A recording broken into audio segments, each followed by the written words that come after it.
já sabe do propósito do qual estamos hoje, finalizando um tempo, finalizando um momento, e é um tempo que ele me pediu que ministrasse uma carta para a igreja. E esta carta, na realidade, são as 7 cartas de Apocalipse, e eu estou ministrando já há algum tempo.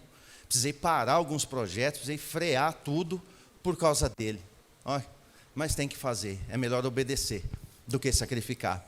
Então eu precisei parar alguns projetos, e dentre eles a gente vai fazer, espero que como hoje é a última carta, eu pretendo voltar a terminar o que já estava em andamento. A gente vai começar, espero esse mês ainda, uma escola de princípio. Não é escola dominical, não é escola bíblica, é escola de princípio, porque o Espírito Santo me acordou de madrugada, ou melhor, não deixou dormir, e eu fiquei, e ele falou, você ministra, você ensina a palavra, o ministério é de ensino, então é hora de ensinar os princípios, tem que ensinar princípios. E aí eu fui buscando a palavra, ele me levou exatamente para Cristo ministrando a palavra. E quando perguntavam para ele alguma coisa acerca da lei, ele confirmava a lei. Ele viveu ali a lei, ele tinha que cumprir a lei. Mas ele dizia assim, no princípio não era assim. Então o princípio foi deixado. Então a gente está fazendo uma escola de princípio para levar de volta ao princípio. E voltar ao princípio é o mesmo que eu voltar para a minha origem. Quem é a origem? É ele próprio. Então é eu retornar para a origem. Então vamos fazer essa escola de princípio, onde a gente vai ter ministrando algumas coisas em cima disso, desde a base. Esse livro que você carrega, poucas pessoas sabem, Bíblia, ele não chama Bíblia, é errado falar Bíblia, mas você vai aprender isso. Mas eu falo, a gente pode continuar, não fique encucado, é só para você ter conhecimento. Em lugar nenhum está escrito Bíblia, isso é coisa grega. A nossa teologia, 80% ou mais é grega, é greco-romana. Então, teve essas influências, mas em qualquer lugar que se referir a essa palavra vai estar escrito Escrituras Sagradas, ou Escritura santificada, Escritura Santa do Senhor. Então, em nenhum lugar está a Bíblia, mas lá na escola você vai saber o que isso significa. Então, nós vamos voltar ao princípio. Então a gente vai pegar desde a base, quem escreveu a palavra, por que esse livro está na tua mão, como que ele chegou, tudo, desde a base da base, e pegar vários princípios em todas as áreas. Então vamos fazer uma escola por etapa, por blocos, aí no ano que vem, se ele não tiver nos tirado, estaremos dando continuidade dentro da escola de princípio, falando de maturidade cristã, porque eu preciso ser maduro, mas eu tenho que começar da base, amém? Então nós vamos ter. Isso aí é um projeto que a gente vai estar voltando, trazendo exatamente sobre isso. Eu sei que estudar é difícil, eu já fui criança na escola, a gente sabe que as crianças não querem ir na escola, não querem ir na escola, quando quer por causa da merenda, porque vai brincar, não gosta muito de estudar. Porém, é importante a gente estudar a palavra. Cristo firmou o ministério dele ensinando, não foi curando, isso tudo acontecia, mas o ensino era a base do ministério, porque ele sabia que a falta de conhecimento destruía o povo, e destrói até hoje. Então nós vamos trazer de volta ao princípio. Amém? Amém. Acho que tem mais aviso, está tudo ok, né? Então, decolar? Você já sabe, nós vamos hoje para Filadélfia. O tema que nós estamos trabalhando nesses dias é o mesmo hoje, é a última carta, Apocalipse, e a carta para a igreja. Hoje é Filadélfia. Hoje vai ser a 6ª igreja, ela não é a 7ª. A 7ª é Laodiceia, que eu ministrei na quarta-feira. Mas propositadamente nós deixamos Filadélfia, você vai saber por quê, você vai relembrar por quê. Então, Filadélfia. E como nós fazemos no mapa, para você compreender onde está Filadélfia, João estava ilhado, preso, na ilha de Patmos, nas flechas vermelhas, e você vai ver as 7 igrejas pontilhadas, vermelhinha ali, são as 7 igrejas, e daquela ilha, onde ele ficou preso, ilhado, o Senhor o arrebata, e não se sabe se por minutos ou segundos, mas passa para ele uma mensagem, da qual ele escreve, ditada pelo rei. O próprio rei, olhando para a igreja, ele dita a carta, e ele vai escrevendo e fracionando ela para determinada região. E hoje é Filadélfia, mas todas elas receberam da mão de João, o anjo da igreja, o pastor da igreja local, recebeu da mão de João uma carta, escrita por João e ditada por Cristo. Então, hoje é Filadélfia, Filadélfia está aí. Todas as 7 estão na Turquia, para você compreender. Amém? Então, na Turquia, todas elas estão lá. Se você fazer um tour para as igrejas do Apocalipse, você tem que ir para a Turquia, não é Israel, é Turquia. É na Turquia que elas estão, e hoje elas estão lá. E hoje nós vamos ler a carta de Filadélfia. E aí você vai abrir tua Bíblia no capítulo 3, que você já deve ter aberto. Pai, obrigado por esse momento. Obrigado pela tua presença manifesta. Obrigado pelo teu respaldo. Obrigado pelo teu Espírito. Obrigado porque sem ti não conseguimos, não podemos, não fazemos e não somos. Mas em ti nós sabemos que tudo podemos, porque tudo posso naquele que nos fortalece. Então nós podemos por tua causa. Então que hoje essa palavra possa frutificar em nós, no nosso coração e no coração de todos aqueles que estão acompanhando de perto ou de longe.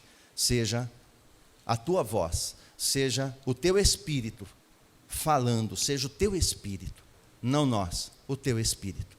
O Espírito manifesto, o Espírito que já está presente, o Espírito que já tem testificado, é esse Espírito. Só tu és bem-vindo, Espírito Santo, só tu. Só tu és querido nesse lugar, só tu tens a liberdade para falar e agir e operar, porque és tu quem está preparando a igreja. És tu quem prepara. Então nos prepare, nos auxilie, nos fortaleça para esse tempo que está breve. Em nome de Cristo. Amém. Amém. Ai. Aleluia, né? Amém? Nós explicamos o que é amém, né? Acho que foi na quarta. Apocalipse capítulo 3, o verso 7. Vamos ler a carta toda, depois a gente fraciona. Ao anjo da igreja em Filadélfia, escreve: assim declara aquele que é santo e verdadeiro, que possui a chave de Davi, e que ele abre. O que ele abre, ninguém consegue fechar, e o que ele fecha, ninguém pode abrir. Conheço as tuas obras, eis que tenho colocado diante de ti uma porta aberta, que ninguém consegue fechar. Tens pouca força, mas obedeceste a minha palavra e não negaste o meu nome, e farei-os da sinagoga de Satanás, aos que se dizem judeus e não são, mas mentem. Sim, farei que venham adorar prostrados aos teus pés, e saibam que eu te amo, porque deste atenção à minha exortação quanto a suportar os sofrimentos, e a palavra correta, já expliquei, é perseverança, não paciência. Na minha Bíblia eu já risquei paciência, é perseverança a palavra correta. Eu igualmente te livrarei da hora da tribulação que virá sobre o mundo todo, para pôr à prova os que habitam sobre a terra. Eis que venho sem demora. Conserva o que tens, para que ninguém tome a tua coroa. Farei do vencedor uma coluna no templo do meu Deus, de onde jamais sairá. E escreverei nele o nome do meu Deus, o nome da cidade do meu Deus, a nova Jerusalém que desce do céu e da parte do meu Deus, e igualmente escreverei nele meu novo nome. Aquele que tem ouvidos, compreenda o que o Espírito revela às igrejas. Eis aí a carta direcionada a Filadélfia. Filadélfia recebeu a carta da mão de João pelo anjo, o anjo leu para a igreja. O pastor de Filadélfia leu, porém a carta é para todos nós. Ele diz que aquele que tem ouvidos, compreenda o que o Espírito revela às, plural, às igrejas. Aonde tem uma igreja e ouvir, é só ter ouvido para ouvir, é para nós. Então, todas as 7 cartas, elas são direcionadas somente para a igreja. Ele não está tratando com Israel, não está tratando com as nações, é só com a igreja. É um assunto particular do rei com a igreja, da qual ele comprou com seu sangue. Você foi comprado, então é para você a carta, é para mim, é para nós as cartas. Filadélfia vem de Filos, e Delfos, que seria amor fraternal. Filadélfia significa amor fraternal. O que é amor fraternal? É um amor compartilhado, é um amor do qual eu me coloco à disposição para servir o meu irmão. O amor fraternal aqui se refere à vontade do Pai, que é de um amar ao outro, como Ele nos amou. Já que eu não consigo amar o outro como eu me amo, porque às vezes a gente não se ama, mas aí eu uso a direção, lembra? O princípio, o princípio. Amai-vos uns aos outros como eu amei. Então tem que amar como Ele amou. E como que Ele amou? Ele me amou, eu não sendo nada. Ele me amou cheio de sujeira. Ele me amou na lama. Então Ele me amou assim. Ele me amou desse jeito, como foi cantado. Então não existe um amor igual assim. Então o Pai me amou e deu o Filho. Então esse amor, é este amor. E aí quando a lei dizia, amai o próximo como a ti mesmo. Aí Cristo fala, a lei diz isso, mas eu vou dar um mandamento novo. Por quê? Porque eu vou te levar para o princípio. O princípio é amar como eu amei. Usa a mim mesmo como referencial de amor. E aí o referencial de amor de Cristo é só olhar como eu fui amado. Eu fui amado sem merecimento algum. Então o amor fraternal me leva a amar a tua vida sem você merecer. A você amar a minha sem mérito nenhum. Se você precisar que eu faça algo para que você me ame, não é amor fraternal. Não é o amor de Cristo. Porque Ele me amou quando eu nada era. Quando eu nada fazia de bom. Ele me amou sim. Então Ele diz, você vai ter esse amor. E Filadélfia, ela é um exemplo desse amor. Então a igreja de Filadélfia, ela conseguia fazer isso com muita facilidade. Filadélfia foi fundada 154 anos antes de Cristo. Ela já havia sido fundada. Ela foi fundada, ela teve alguns nomes, eu nem vou ficar citando muitos nomes, mas ela fazia parte da região ali da Frígia, Lídia. Então, a Filadélfia teve esse nome de Filadélfia, mas antes não era esse nome, passou para Filadélfia e foi passando alguns nomes. Hoje ele tem outro nome, você vai saber aí já já. Então, ela foi destruída por 17 depois de Cristo, ela foi destruída, depois ela refez sozinha. É a igreja daquelas 7 que você viu no mapa. Olha que interessante. É a igreja ou a região da Filadélfia, é a que mais teve terremoto. É a que mais tremeu a terra, a que mais teve terremoto. Ela teve muito terremoto, mas vários terremotos. Ela nem se compara o número de terremotos que Filadélfia teve com o número das demais. Nenhuma igreja teve, região das outras igrejas, teve terremoto igual a Filadélfia. E ela ia se refazendo, ia se refazendo, se refazendo. E esse próprio número de terremoto que ela teve, já nos leva a pensar e a meditar que Filadélfia, a igreja dos vencedores, aquela que sobe, passou por tantos terremotos, e ela não desistiu. Ela perseverou. Então, independente dos terremotos que nós, como Filadélfia, passamos, precisamos persistir. Você vai ver daqui a pouco um vídeo de Filadélfia, e como eu disse já uma vez, é muito pouca coisa para se mostrar. Você vai ver, eu já vou te adiantar que você vai ver depois 2 colunas enormes. Aquelas colunas não são do tempo da igreja. Aquelas 2 colunas enormes, ela era um mega templo de 600 anos depois de Cristo. Ela não tem quase que nada. E alguns pequenos escombros que sobraram de ruínas, são ruínas que são bem antes da igreja. O que isso nos leva a entender? Que não sobrou nem escombro, porque ela é a que foi levada. O que sobrou dela é praticamente nada. De você não vai sobrar nada nessa terra. Então Filadélfia não sobrou praticamente nada. O que sobrou ali da região de Filadélfia foi uma nova cidade construída no local onde era antiga. Os escombros são muito anteriores à própria época da igreja, e é muito pouco. Parece muito, mas é pouquinho, tem quase nada. E aquelas 2 colunas que ficam como monumento não se referem à igreja em si. Apenas é um monumento histórico de 600 anos depois de Cristo. Então, você vai ver esse vídeo agora. Eu queria que você se posicionasse aí para ver um pouquinho, como a gente sempre passa. E até tem uma música aí que está no vídeo, que é Rinei Matov, que é o Salmo 133. Quão bom e quão suave é que os irmãos vivam em união. No original é fraternidade mesmo, porque é um amor fraterno. Mas quão bom e quão suave, porque é ali É ali que o nosso Pai ministra a bênção. Onde existe essa comunhão. Então, é um vídeo, como eu disse, antigo, mas a gente vai ver um pouquinho da Filadélfia hoje. Amém? הנה מה טוב ומה נעים, שבת אחים גם יחד. הנה מה טוב ומה נעים, שבת אחים גם יחד. הנה מה טוב, הנה מה טוב, לילה לילה לילה לילה. הנה מה טוב, הנה מה טוב, לילה לילה לילה לילה. It's like precious oil flowing down the beard of our, from the top of his head to the edge of his robe. הנה מה טוב, הנה מה טוב, הנה מה טוב ומה נעים, שבת אחים גם יחד.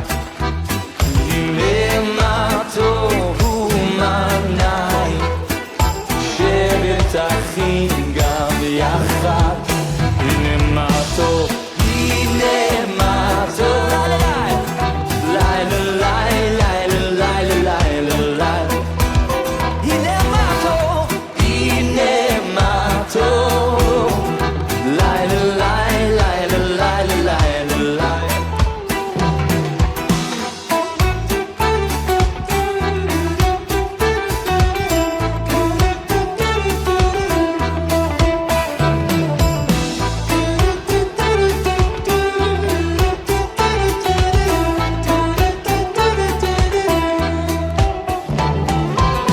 It's like the dew of Hermon descending on the mountains of Zion. For there the Lord commanded blessing, life forevermore. Hine ma tov, hine ma tov ומה נעים, שבת אחים גם יחד. הנה מה טוב ומה נעים, שבת אחים גם יחד. הנה מה טוב, הנה מה טוב, לילה לילה לילה לילה. הנה מה טוב, הנה מה טוב, הנה מה טוב, לילה לילה לילה לילה.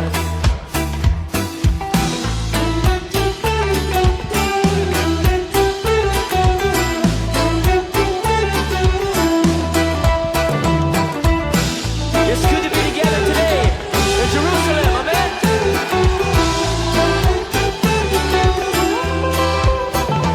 I said, everything that has breath, praise the Lord. Praise the Lord. Praise the Lord. Praise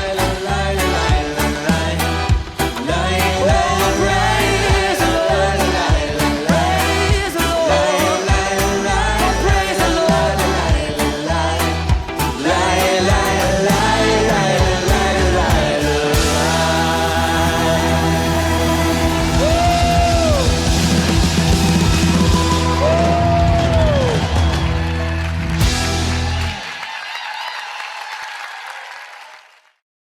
Você percebe que não tem nada. Iguais as outras, tem muitos escombros. As demais, Éfeso, Tiatira, tudo tem muito. Filadélfia não tem. Por que será? Porque ela representa uma igreja que não ficou na terra, ela foi, ela subiu. Ela foi, então não sobra muita coisa. Não sobrou praticamente nada. Aquelas colunas, como eu disse, é do 6º século, depois de Cristo, e aqueles escombros, muito pouco, aquilo lá também não consegue retratar o período da igreja, que ele é muito antes, ele é bem antes. Então, onde foi Filadélfia? Você vai descobrir, porque é o mesmo lugar que você vai. Amém? Aleluia.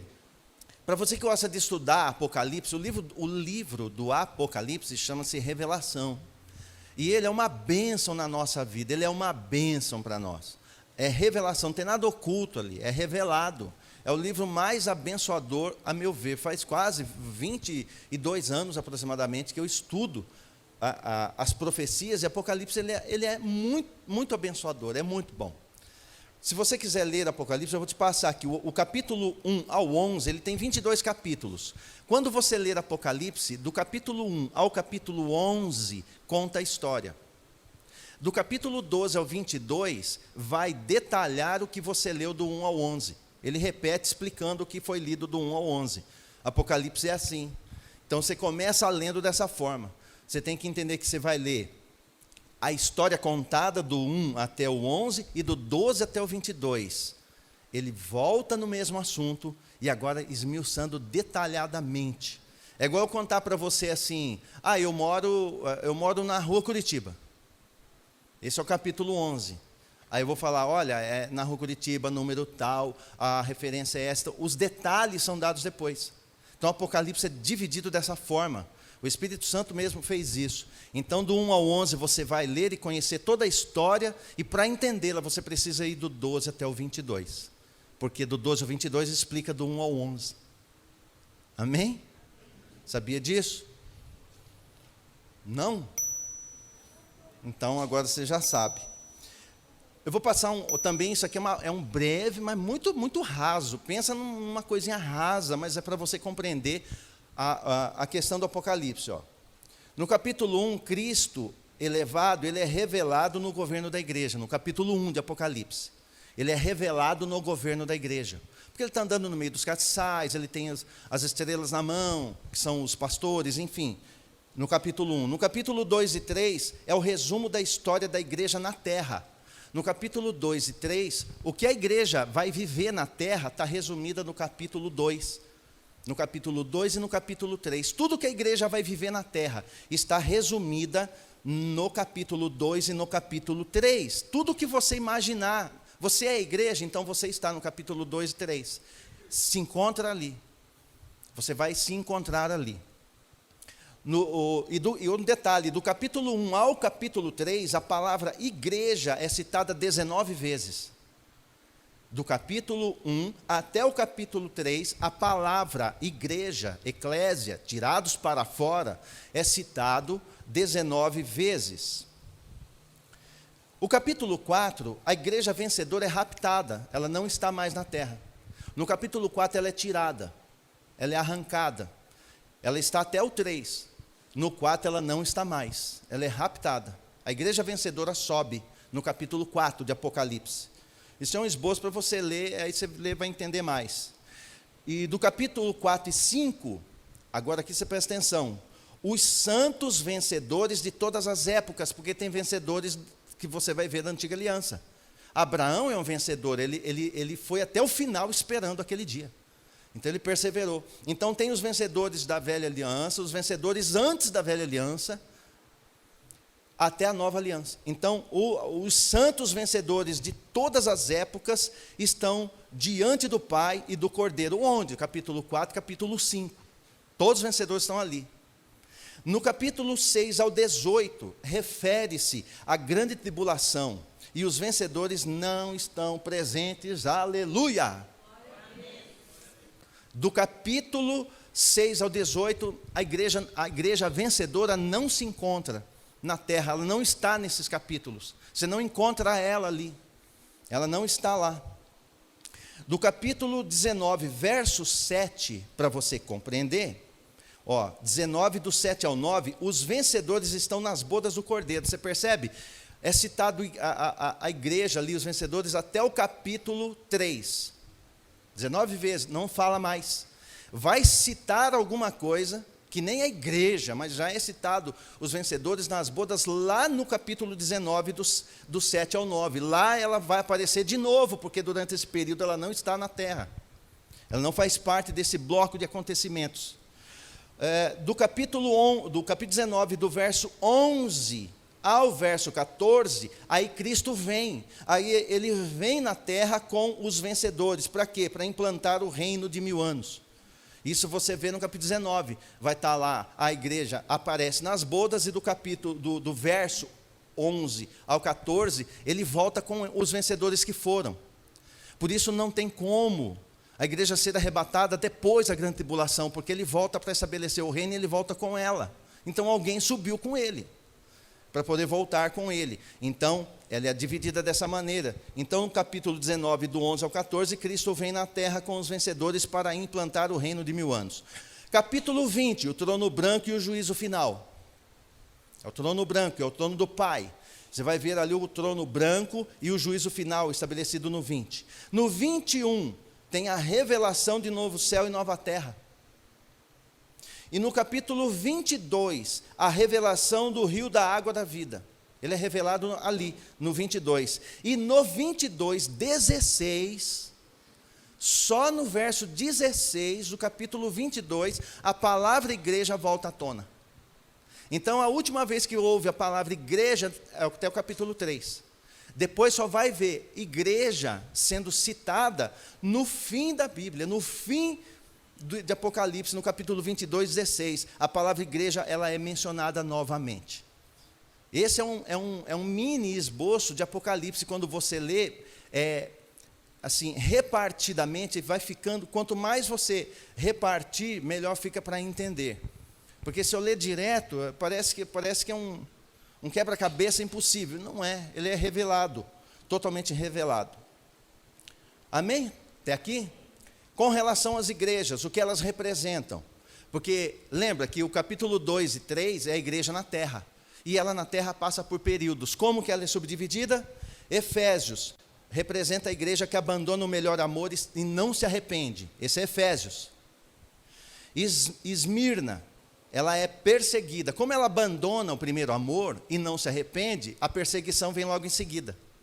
Quando você abandona a Cristo, vira as costas para Ele, os demônios nadam de braçada, abriu brecha, vai ser perseguido. Isso serve para a igreja, e a nível pessoal e profético, lembra? Todas as cartas. Pérgamo fica profana e se mistura com o mundo. Por que ela faz isso? Ela vira mundana? Porque está sendo perseguida. Ela não quer morrer, está sendo oprimida e não aguenta, porque ela já tinha se enfraquecido. Ela já tinha deixado o melhor amor. Então ela foi perseguida. Aí como não quer ser perseguida, é melhor virar mundão. Então deixa eu ir para o mundão, vou misturar com o Estado. Você lembra dessa carta daqui para frente? Então ela fica profana, ela se mistura com o mundo. Aí quando chega Tiatira, aí ela entra em trevas, é onde nasce, você já sabe, que nasce a igreja ligada ao Estado, em Tiatira. Então ali vai acontecer o clero e tudo aquilo que você já aprendeu. Em Sardes ela morre, porque depois de estar nas trevas, passar por tudo isso, qual que é o problema? Morrer, vai morrer, não tem o que fazer, ela morre. Então ela entra num período de trevas e ela morre. Só que para Cristo, para o rei, não tem como ficar morto diante dele. Então ele vai intervir, ele vai vir com uma intervenção aqui em Sardes, porque ela está morta, e ele vem com a reforma protestante. Sardes, como ela morreu, ele reforma. Então ele reaviva o que estava morto. A igreja volta a ler as escrituras, volta a ter revelação, que a salvação é pela graça. Ela volta a ter vida de novo, em Sardes. Então, para a pessoa que está desviada, em trevas e aparentemente morta, tem jeito para ela. Pode haver uma reforma no seu espírito e renascer, e voltar de novo e reacender. E isso ocorre em Sardes. Aí você vai ver uma divisão entre Filadélfia e Laodiceia. Por que tem essa divisão? Porque as duas representam a mesma época. Uma sobe e outra fica. São dois modelos de igreja, vamos pôr assim, dois modelos que vão funcionar paralelamente no nosso tempo. Filadélfia você vai ver hoje, que é a que sobe, por que ela sobe, e Laodiceia você aprendeu no último culto de quarta-feira, por que ela fica. As duas estão vivendo o mesmo tempo. Hoje, na igreja na terra, tem pessoas que são Filadélfia, que vão subir, são vencedores, e tem pessoas que são Laodiceia, que vão ficar. Pensa que é rico, mas é pobre, miserável, cego e nu. Laodiceia. Amém? Então, isso aqui é uma trajetória histórica, profética e pessoal da igreja. Agora nós vamos ler Filadélfia. A gente vai procurar entender um pouquinho de Filadélfia, o que aconteceu com Filadélfia. Por que ela sumiu? Não tem nem escombro. Ela sumiu. Essa igreja ela não tem repreensão. Todas elas têm. Filadélfia não é repreendida. Então os vencedores não são repreendidos, não são repreensíveis. E eles têm uma razão para não ser. Então vamos começar a ler a carta de Filadélfia, verso 7. Ao anjo da igreja em Filadélfia escreve: assim declara aquele que é santo e verdadeiro, que possui a chave de Davi. O que ele abre ninguém consegue fechar, e o que ele fecha ninguém pode abrir. Veja que ele se apresenta aqui de uma maneira diferente da forma como ele se apresenta para as outras 6. Ele aqui vai se apresentar de um jeito diferente. Como que ele se apresenta para Filadélfia? Ao anjo da igreja em Filadélfia escreve: assim declara aquele que é santo, verdadeiro, e que possui a chave de Davi. Ou seja, ele se apresenta como aquele que é e como aquele que tem. Ele está dizendo para Filadélfia: eu sou e eu tenho. Então eu sou, ele diz aqui, eu sou é aquele que é. Então eu sou santo, verdadeiro e tenho. Santo e verdadeiro e tenho. Ele tem a chave de Davi. Então ele tanto é aquele que é como aquele que tem. Então ele se declara para ela. Porque ela também está sendo perseguida, ela também está passando luta, ela também está com pouca força, ela também está sofrendo, mas aí ele se apresenta dessa maneira. Filadélfia andava do jeito que ele se apresenta, porque ele diz assim, aquele que é santo e verdadeiro. Filadélfia, ela andava em santidade e na verdade, ela amava a palavra, e ela vivia separada. Santidade é separado, ela vivia em santidade, ela se separava, ela não se misturou, e ela ficava separada, e por causa disso ela sofria. Ela sofria porque perto do rapto da igreja, a igreja vai sofrendo, porque é um sofrimento interno, há um sofrimento. Então você está no mundo, mas do mundo não é, e você sabe disso, e a pressão é violenta, e Filadélfia está passando por isso.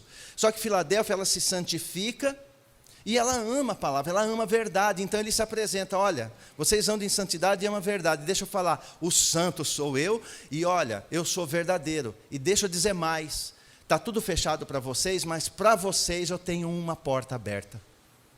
Então ele vai se apresentar para ela que está sofrendo, que está passando aquilo. Ele está dizendo assim, eu sou o que representa. Ele está dizendo que ele tem a chave, ou seja, o que representa a chave de Davi? Diga, a autoridade. Todo lugar nas escrituras que tiver chave representa autoridade. Você sonhou com chave, é autoridade. Não é para você comprar carro, se endividar e xingar a igreja, xingar o profeta. Ah, eu vi uma chave na tua mão. Pois é, ele está te dando autoridade em algum pecado que você não vencia, vai vencer agora. Chave é autoridade. Eu conheço gente que recebeu umas palavras assim, comprou, abriu mais empresa, comprou carro novo.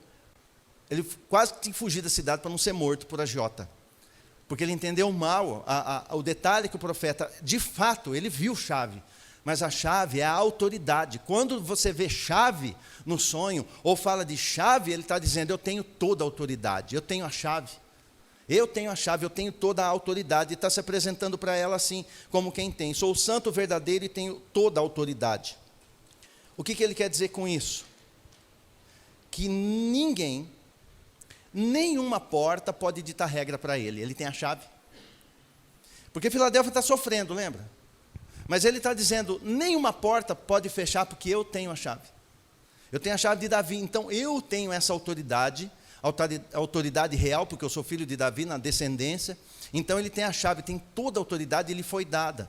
E ele está consolando a igreja que está sendo aqui sofrida, perseguida. Ela está sofrendo, ele não repreende ela. Ele vai se revelando a ela. E dá para ela esta porta. Ele diz assim, eu tenho para você uma porta, você vai ver aqui. Então ele tem essa chave. Só ele pode abrir a porta do reino. O que essa chave também representa? A porta. Veja, só ele pode abrir a porta do reino. Só ele tem essa condição. Ninguém pode fechar também. Se ele abriu a porta do reino, quando ele diz é chegado o reino, é uma porta que foi aberta. Ninguém mais pode fechar. E ele está consolando Filadélfia, dizendo, a porta do reino eu mesmo abri. E o que eu abro, ninguém fecha. Não tem como fechar, é ele quem abriu. E quando ele fecha, também não há quem abre. Quem possa abrir, quem abra. Então ele está se revelando dessa maneira. Então essas revelações ele vai dando para Filadélfia aqui, dessa maneira. Por que ele usa esse termo para Filadélfia? Ah, eu sou o que tem a chave de Davi. Porque você lembra que Filadélfia ama a palavra? Então ele vai falar para ela da palavra. Ele falou assim, ó, vocês estão aí sofrendo, deixa eu te falar, eu tenho a chave, eu sou o cumprimento profético da palavra que vocês amam, que está citada onde? Em Isaías capítulo 22, verso 22, é uma profecia acerca de Cristo, lá atrás, 800 anos antes, foi citado pelo profeta uma profecia que fala isso, porei sobre os seus ombros, está falando de Cristo, porei sobre os seus ombros a chave da casa de Davi.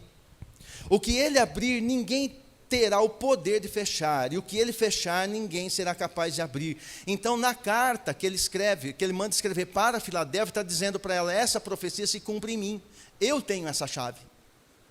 Entende por que ele está falando isso para ela? Porque ela conhecia a Escritura. Quando eu conheço a Escritura, ele revela coisas a mais para mim.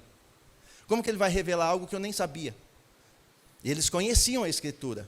Ele está relembrando eles, fala, pois é, a profecia que vocês já conhecem do meu servo Isaías, pois é, se cumpre em mim, eu tenho essa chave.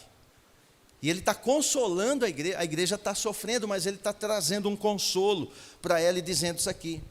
Então, ele está se apresentando. Agora, por que o Senhor está se apresentando desse jeito para Filadélfia? Porque ela está sofrendo, ela estava fraca, ela estava afligida, mesmo fraca, afligida, entristecida, perseguida, ele a chama de vencedora. Ele põe ela nesse patamar. Então, o fato de você estar sofrendo não tira de você uma coroa. O que derruba a coroa é o sofrimento fazer com que eu pare. Ela perseverava, mesmo sofrendo. E ele diz tudo isso para ela. Verso 8, eu conheço tuas obras. Isso ele fala para as 7. Conheço tuas obras, e eis que tenho colocado diante de ti uma porta aberta, que ninguém consegue fechar. Tens pouca força, mas obedeceste a minha palavra, e não negaste o meu nome. Ou seja, conheço as tuas obras. Aqui ele está falando da qualidade da obra de Filadélfia. Como ela está num tempo difícil, ela não conseguia fazer muita coisa, mas o pouco que ela fazia era de alta qualidade, porque ela fazia com o coração nele. Quando eu faço algo com o coração nele, é uma obra da qual ele conta como qualidade, qualitativa, não quantitativa. Não é uma obra de quantidade, não é fazer muito, é fazer aquilo que tem qualidade para ele, segundo ele. E Filadélfia está vivendo assim. Então ele está dizendo para ela, eu conheço a tua obra, eu sei disso, eu conheço a tua obra. E ele vai falar sobre essa questão. E ele diz mais aqui, a obra de Filadélfia está relatada, depois logo mais à frente, obediência à palavra. Por quê? Qual é a obra que ele está citando aqui? Obediência à palavra. Então ela obedecia a palavra num momento em que não podia nem falar da palavra. Um momento difícil, um momento duro, eu não conseguia nem falar, mas ela obedecia a palavra. Então você vê que ela não está vivendo assim, um melzinho, não está vivendo assim um deleite, o deleite dela é ele. Mas como ela está sendo aprovada, já está mandando para ela uma carta e consolando e fortalecendo ela. Está dizendo para ela desse jeito, não negaste o meu nome. Ele só está repetindo para ela o que ela já conhecia e você já conhece, que está relatado em Mateus. Mateus no capítulo 10, 32, 33, ele diz assim, assim sendo, todo aquele que me declarar diante das pessoas, também eu o declararei diante de meu Pai, que está nos céus. Entretanto, qualquer que me negar diante das pessoas, também eu o negarei diante do meu Pai, que está nos céus. Ou seja, ele está dizendo, não negar o nome dele, não negou o seu nome, não nega. A Filadélfia não tinha vergonha de falar que ela era crente, ela não tinha vergonha, ela falava, onde quer que estivesse, ela sabia da sua convicção, ainda que lhe custasse a vida, mas ela falava, ela não negava o nome, não negaste o meu nome, que nome? O nome de Cristo, que nome? O nome do qual eu me dobrei. Quando eu dei a minha vida a Cristo, eu declarei ele, se com o coração creres e a boca confessares a Cristo como seu Salvador, seu Senhor será salvo. Então, quando eu nasci de novo, eu fiz uma confissão. E Filadélfia fez e não abandonou essa confissão. Coisa que muitos fazem. Eles confessam, mas abandonam. Ela não. Ela confessou e ela continuou firme. Ela não negou o nome dele.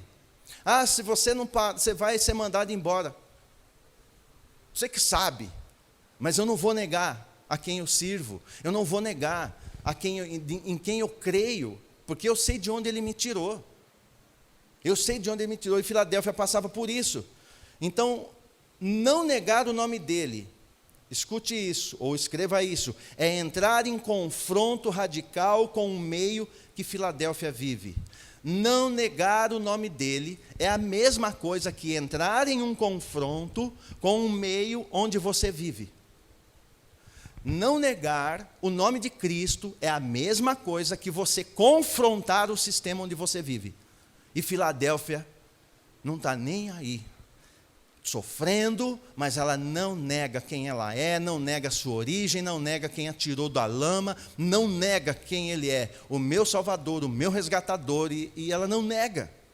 Então ele está vendo tudo isso, está observando tudo isso. Filadélfia não era aquele crente agente secreto, não, ela era explícita, sabia quem ela era, e ela não negava. Ela não negava. Tens pouca força, ele diz também no mesmo texto. E tens pouca força.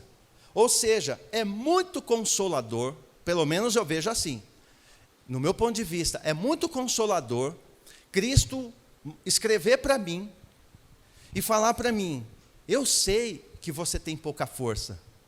Então é muito consolador saber que Ele sabe que eu estou sofrendo, que eu estou vivendo um período de, como diz aqui, de pouca força. Eu sei que tens pouca força, ou seja, Ele conhece a minha limitação, e Ele está pronto para me socorrer dentro da minha pequena força, da minha pequenez, porém vendo a minha não desistência, mesmo sendo fraquinho, mesmo sendo perseguido, mesmo sofrendo, eu tenho pouca força, mas é muito consolador saber que Ele sabe e declara isso para mim. Ele fala: eu conheço a tua limitação, Filadélfia, então eu conheço, eu sei que está difícil. Então Ele está dizendo para nós, se você é Filadélfia, é para nós que Ele está dizendo: eu sei, eu conheço, eu sei que tem pouca força, eu sei que está difícil para você. Ele não está alheio às tuas limitações, Ele sabe. O meu papel é não desistir, porque Ele vê que eu tendo pouca força, eu não consigo andar, mas eu me arrasto por causa dEle. Eu vou arrastado, mas eu vou. Eu não consigo orar, mas eu vou chorar no pé dEle, mas eu vou. Então é assim, eu não consigo ler toda a Escritura, mas eu vou ler um versículo por causa dele, mas eu vou. Então Filadélfia é isso. Ele está dizendo: eu sei que é pouquinho a tua força, mas é dessa forma. Então ele está consolando ela. O Salmo 102, 23 diz assim: Ele reduziu minhas forças em pleno caminho. No meio do caminho a nossa força é reduzida. No meio do caminho, quantas vezes você não quis desistir? Quantas vezes, falo por mim, eu não quis desistir, parar com tudo? Quantas vezes eu quis e quero, e vem para eu parar com tudo? Quantas vezes vem para nós o parar com tudo, o desistir? Quantas vezes isso ocorre? Por quê? Porque a força é diminuída no meio do caminho. É de propósito, porque se diminuir eu dependo dele, porque quando eu estou fraco é que sou forte. Porque na minha fraqueza manifesta a força dele. Como que ele vai manifestar a força dele? Na minha fraqueza. Então ele vai proporcionar essas situações para nós. Você está enfraquecido, está sofrendo? Pois é o ponto exato para ele entrar em cena. Aí eu tirar a mão, porque tão fraco que eu estou, aí ele põe a dele. Então ele está fazendo dessa maneira. 2 Coríntios 12, 10. Por esse motivo, por amor de Cristo, posso ser feliz nas fraquezas, Paulo está dizendo, nas ofensas, nas necessidades, nas perseguições, nas angústias, porquanto, quando estou enfraquecido, é que sou forte. Então o Paulo já sabia disso, e Cristo está olhando para Filadélfia, falando: Filadélfia está vivendo o que Paulo pregou, o que meu servo já anunciou lá para Coríntios, Filadélfia está vivendo, ela está vivendo isso aí agora, ela está vivendo exatamente isso. Ela, por amor a Cristo, ela consegue ser feliz apesar de enfraquecida. Quando? Aí ele dá a lista: nas fraquezas, nas ofensas, necessidades, perseguições, angústias. Não como as demais, que qualquer calinho na unha, qualquer unha encravada, abandona tudo, quer sair do planeta para Marte. Por quê? Porque não o suporta. Mas ele sabe que Filadélfia Não é assim. Então o Senhor pode revelar a força dEle, a glória dEle na minha fraqueza. Aleluia por isso. A glória dEle é manifesta na minha fraqueza. Quando eu estou muito mal, é quando eu consigo ministrar melhor. Porque no fim não sou eu, é a força dEle. Se não for Ele, estou frito. Verso 3:8, ó. Conheço tuas obras, eis que tenho colocado diante de ti uma porta aberta, que ninguém, quando ele fala ninguém, ele está se referindo a ninguém. Não tem ninguém. Ninguém consegue fechar. Que porta é essa e por quê? Essa porta tem alguns sentidos. Primeiro sentido, é a porta da salvação em Cristo. É uma porta aberta que ele pôs para Filadélfia, pôs para mim, pôs para você. João 10, 7 ao 9, ele diz assim: sendo assim, Jesus lhes disse de novo: em verdade vos asseguro, eu sou a porta das ovelhas. Todos quantos vierem antes de mim são ladrões, assaltantes, porém as ovelhas não os ouviram. Eu sou a porta, ele diz de novo. E qualquer pessoa que entrar por mim será salva, porta da salvação. Então será salva, entrará e sairá, encontrará pastagens. Ou seja, ele se revela como ele sendo essa porta. Segundo sentido dessa porta, é a porta que dá acesso ao caminho do Santo dos Santos. O homem, por causa do pecado, não podia mais voltar à presença do Pai, não podia chegar diante do trono, ele não podia mais se aproximar do Altíssimo. O pecado fez separação. Como ele vem e derruba, ele é a porta que vai dar acesso, é o caminho, a porta que me dá acesso ao caminho do Santo dos Santos. Hebreus 10, 19, 20. Sendo assim, irmãos, temos plena confiança para entrar no Santo dos Santos, mediante o sangue de Cristo, o sangue de Jesus, por um novo e vivo caminho, que ele nos descortinou por intermédio do véu, isto é, do seu próprio corpo. Então ele está dizendo: eu sou a porta que vai dar acesso a esse caminho feito pelo meu sangue. Lembra porta e caminho? Porta, para dar acesso para eu voltar à presença. Não tinha como voltar à presença, não tem como ele, santo como é, santo como cantamos, um profano chegar diante dele. Por causa de Cristo eu posso chegar. Então ele está falando: eu sou a porta, eu ponho uma porta, a porta é ele. Então ele diz, terceiro, é a porta para anunciar o Evangelho. Essa porta para anunciar o Evangelho. Qual Evangelho? É o Evangelho do Reino. Diz aqui também, em 1 Coríntios, capítulo 16, 9, Paulo diz assim, ó: porque se abriu para mim uma porta ampla e promissora, mas os inimigos são muitos. Ou seja, Paulo sabia que tinha muitos inimigos, mas fala: mas a porta que me abriu foi ampla para pregar o Evangelho do Reino. Ele foi pregar o Evangelho do Reino. Ele foi pregar, anunciar o Reino. Eu tenho colocado diante de ti uma porta aberta. E essa porta representa tudo isso aqui. Você lembra de Noé? Quando você estudar a história de Noé, a porta foi aberta e, curiosamente, ninguém viu. Está lá escrito, ninguém viu os animais entrarem na arca. Ninguém viu quando ele entrou. Ninguém vai ver quando Filadélfia subir. Ninguém vai ver quando os vencedores forem. E a porta vai ser fechada do lado de fora, por ele. E ninguém viu. Ninguém viu. Com Noé foi assim. Então ele está dizendo: eu sou a porta, porque aquele também é essa porta, representa essa porta. Eis que tenho colocado diante de ti uma porta. Noé diz assim no capítulo 7, eu vou ler para você, eu ia adiantar, mas eu vou ler, 7 do 13, 15 ao 16, ó. Naquele mesmo dia, Noé e seus filhos, quais? Sem, Cã e Jafé, com sua esposa e as esposas de seus 3 filhos entraram na arca, a arca é Cristo. Verso 15, com Noé abrigaram-se na arca casais de todas as criaturas que tinham fôlego de vida.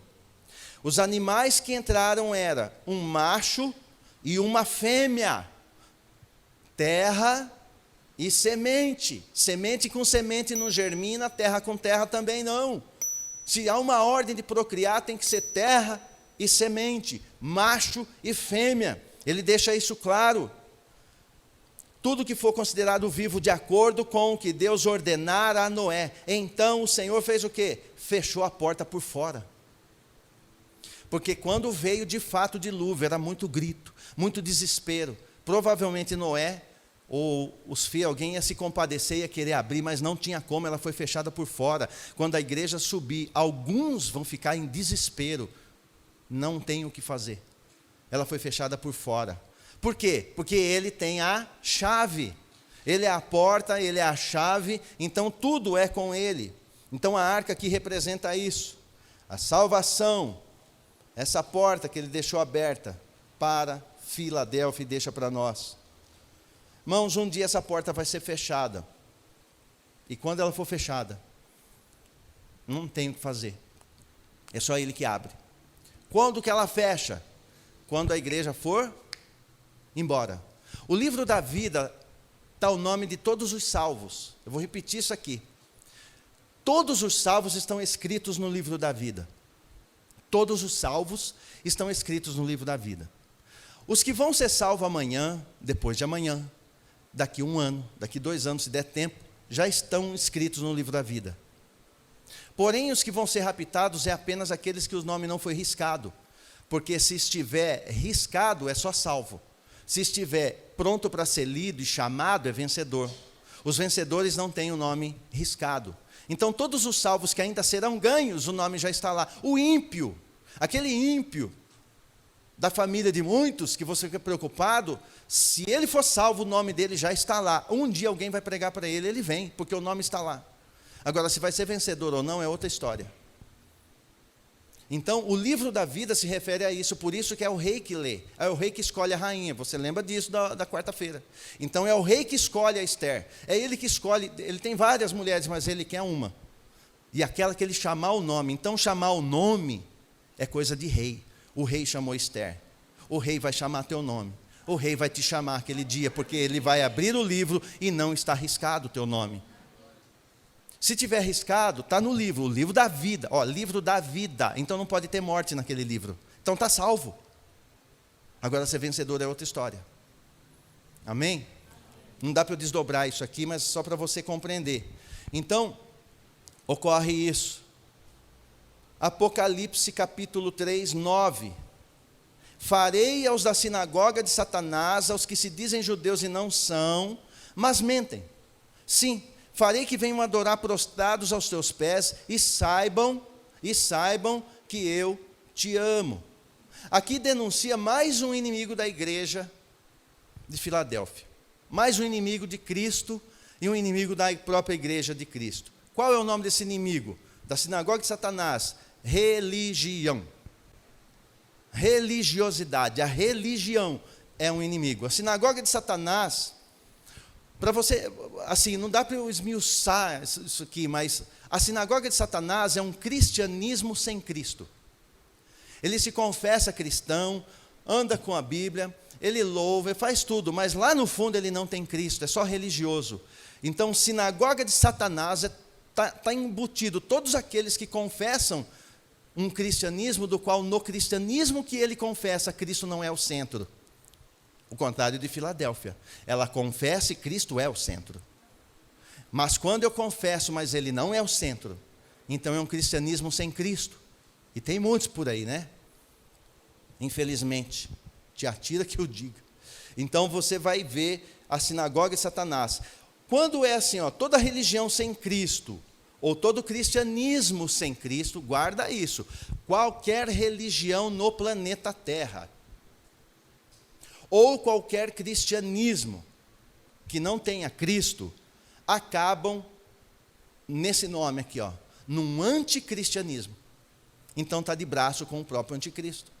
E ele chama de sinagoga de Satanás, porque ele professa, mas ele não está com Cristo no centro. Se ele não, ó, quem comigo não ajunta, espalha. Quem não é comigo, é contra. Então, se não é um cristianismo do qual Cristo não é o centro, então é um anticristianismo.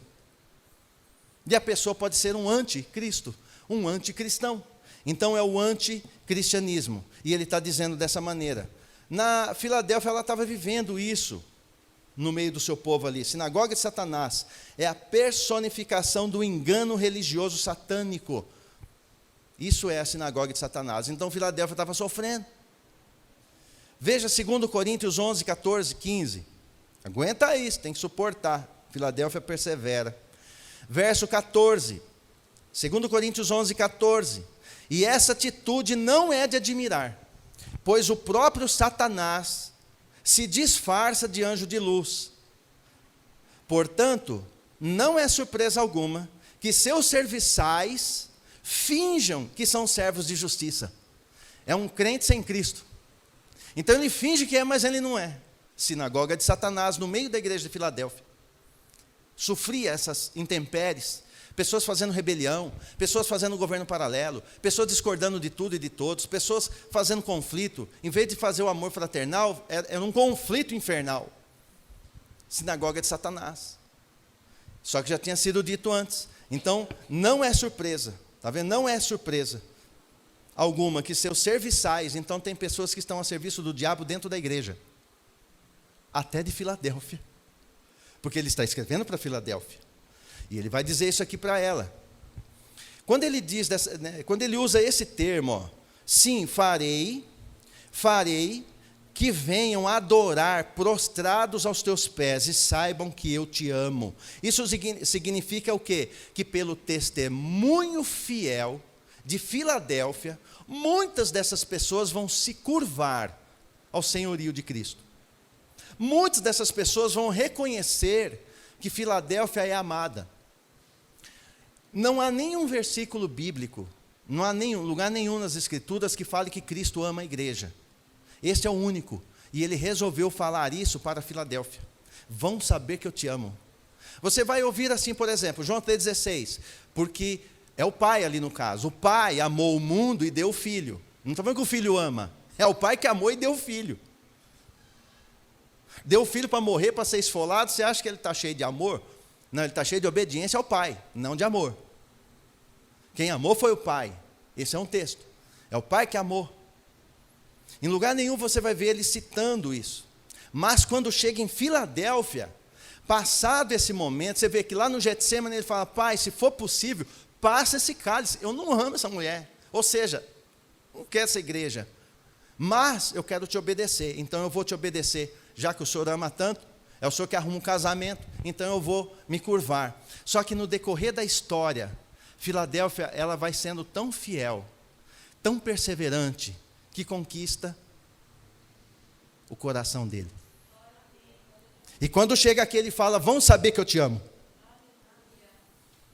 Quando olharem para você, vai ver a diferença que eu faço do justo do injusto, do justo e do ímpio. Vão saber a diferença, vão saber que eu te amo.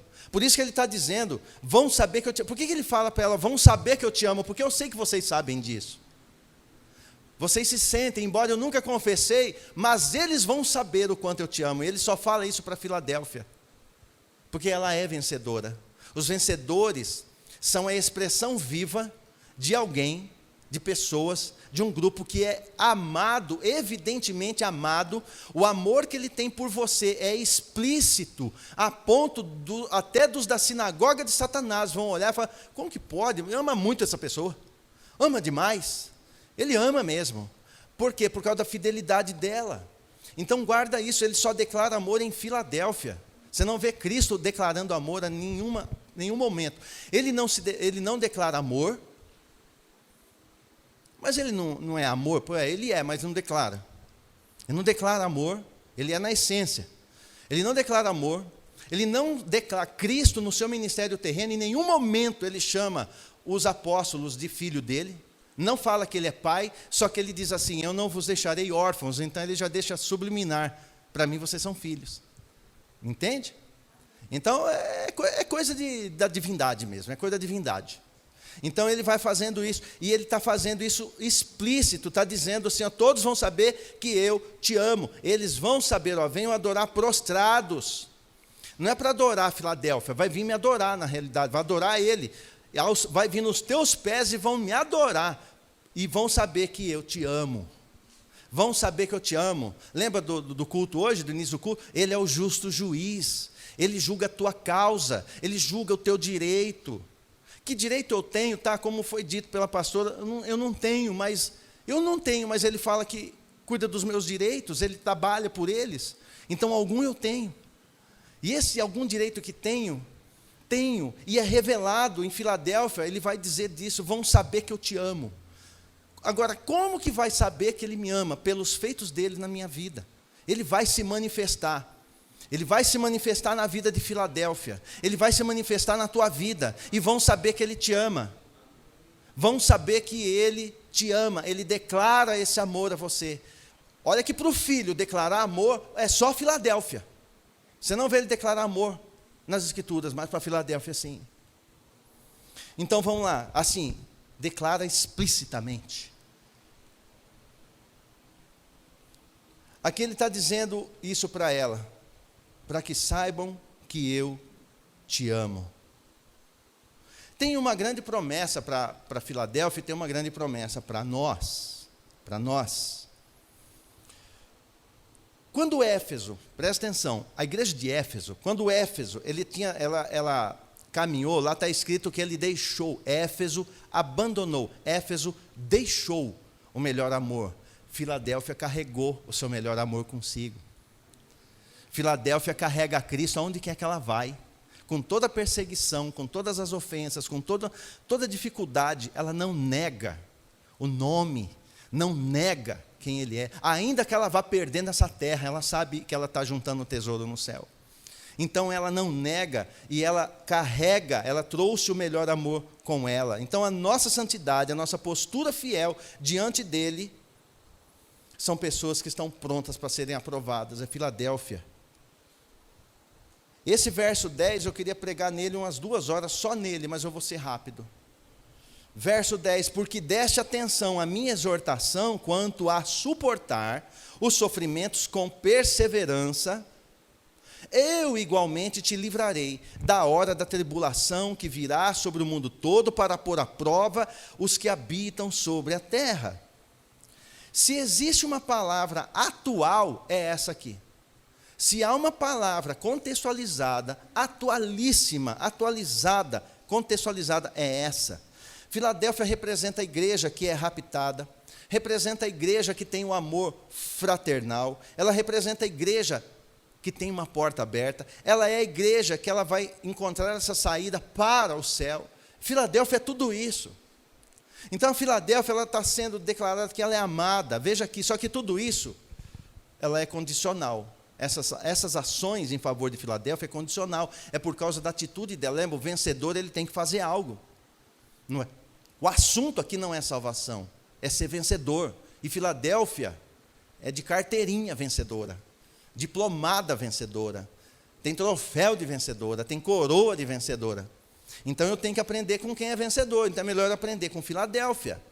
A fórmula aqui de Filadélfia, primeiro, dar atenção à exortação do Senhor e suportar o sofrimento com paciência. Isso é valorizar o que ele fala, é dar importância à sua palavra. Dar importância à sua palavra, é amar, é valorizar o que ele fala. Isso é Filadélfia. E também é perseverança. Perseverança sem murmuração. Filadélfia, tudo isso é Filadélfia. Você vai marcando, tudo isso é Filadélfia. A chave, anota aí, a chave para as bênçãos acontecerem é ouvir fielmente e obedecer.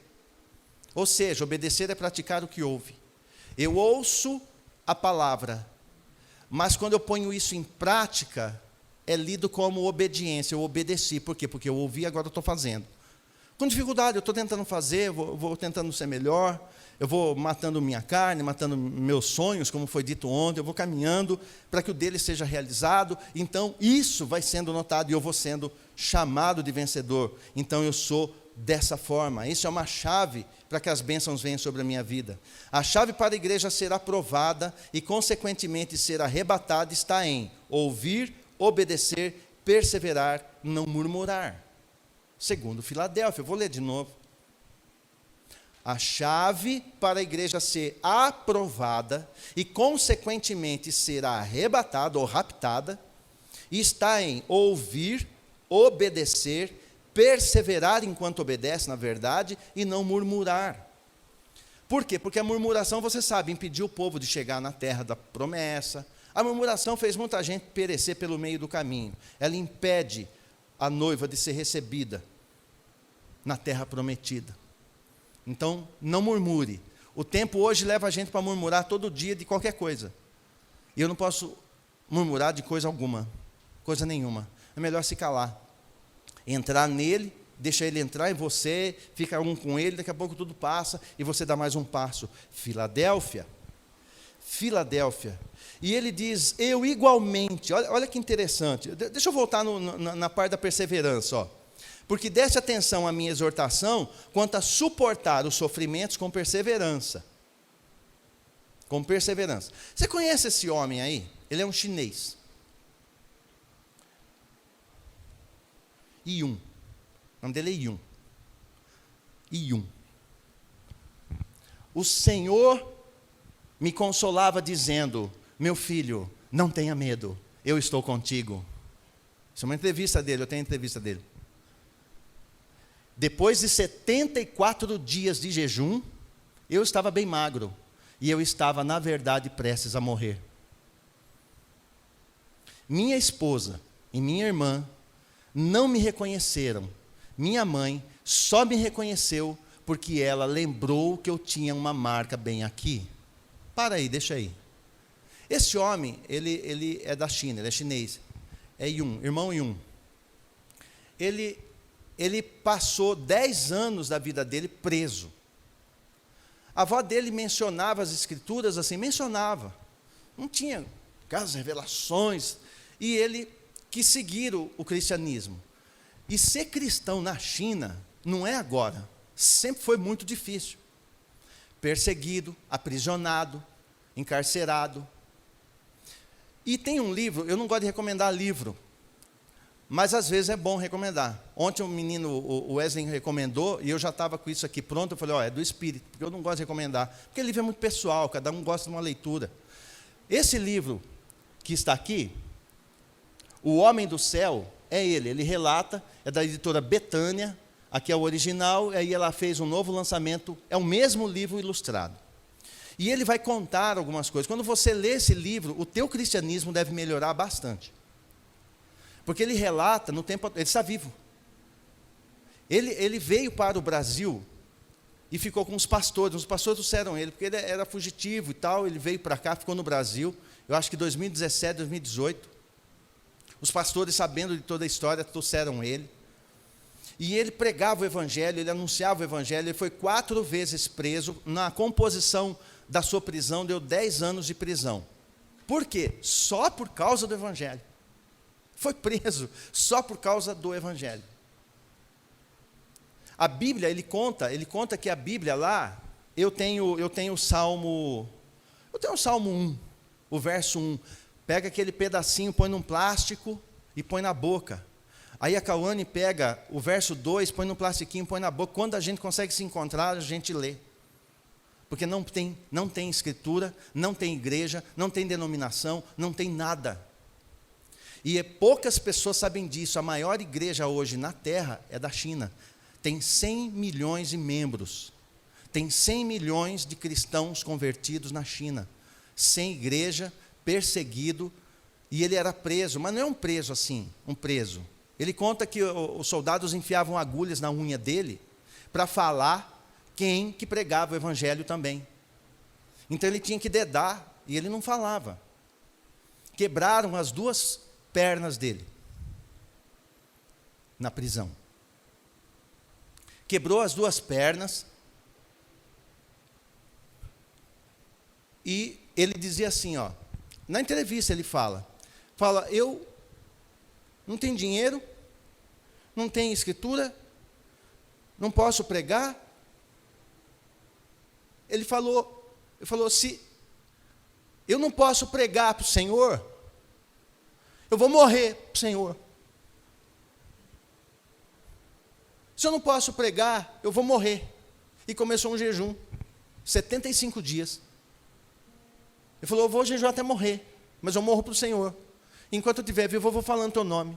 Os soldados obrigavam ele a tomar um pouquinho d'água, para ele não morrer, para ele ser torturado. Para você morrer, perde a graça, tem que ser torturado. as 2 pernas quebradas na cadeia, ele tem as cicatrizes, tudo. Ele deitado no chão, frio, na China. Irmãos, isso é 20 anos agora. E ele lá, o Espírito Santo falou para ele: levanta e anda. Ele falou: que jeito?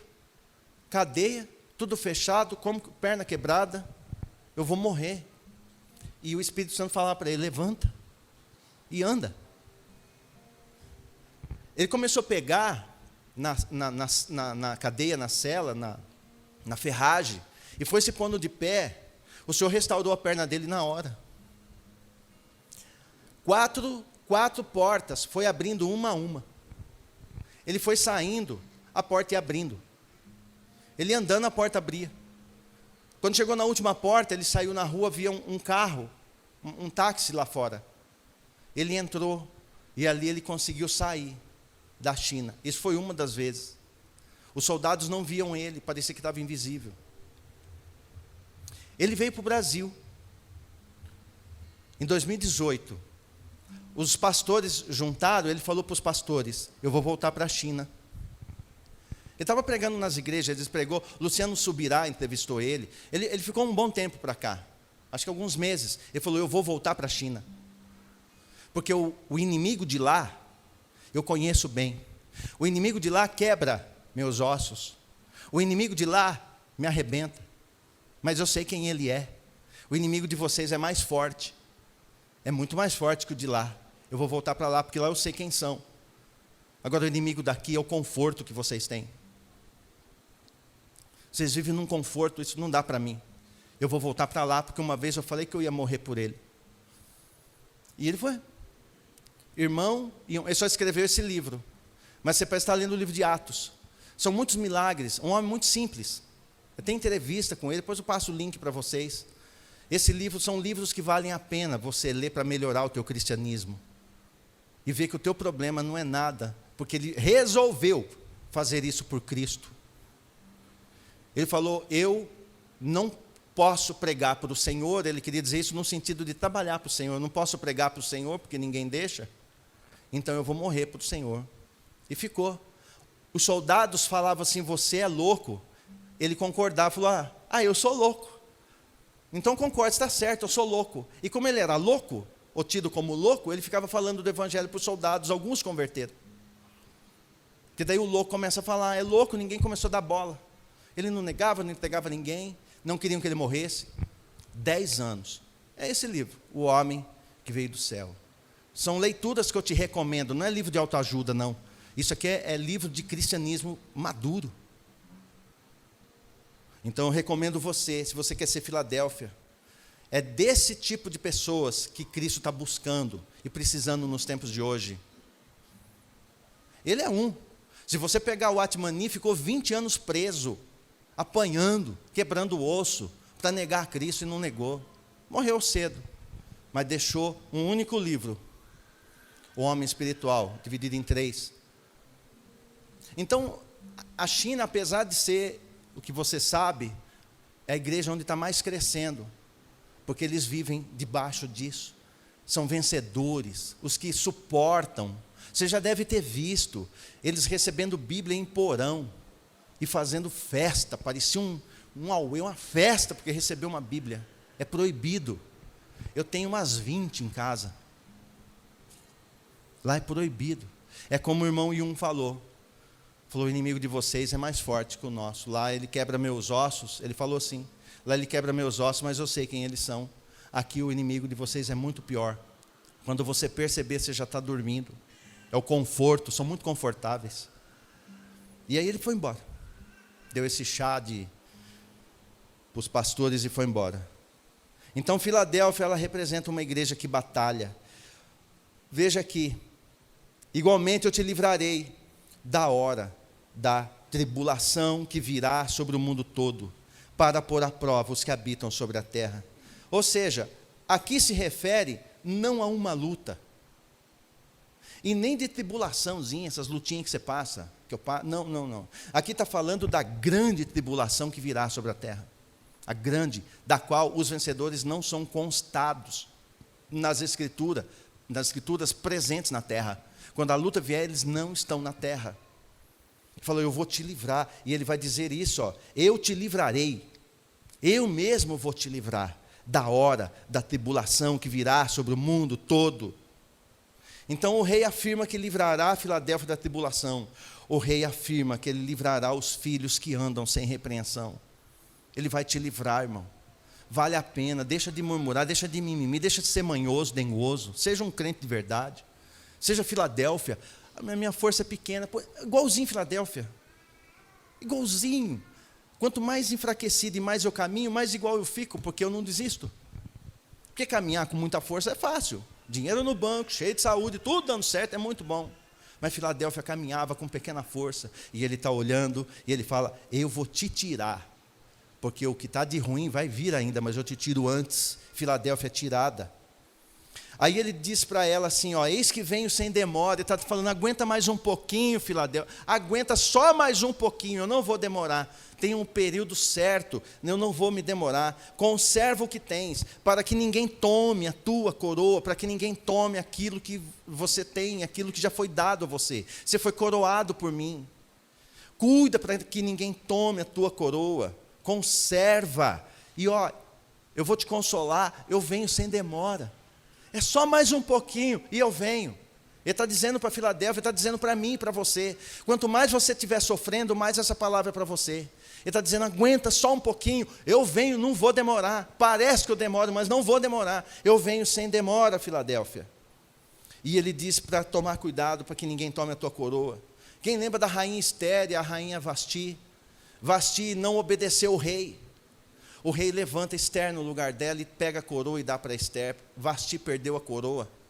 Olha aqui o livro de Esther, capítulo 2, 17, é uma analogia, uma tipologia da igreja vencedora. E o rei se apaixonou por Esther e a amou mais do que todas as mulheres do seu harém. E ela conquistou sua aprovação e seu favor, mais do que todas as virgens.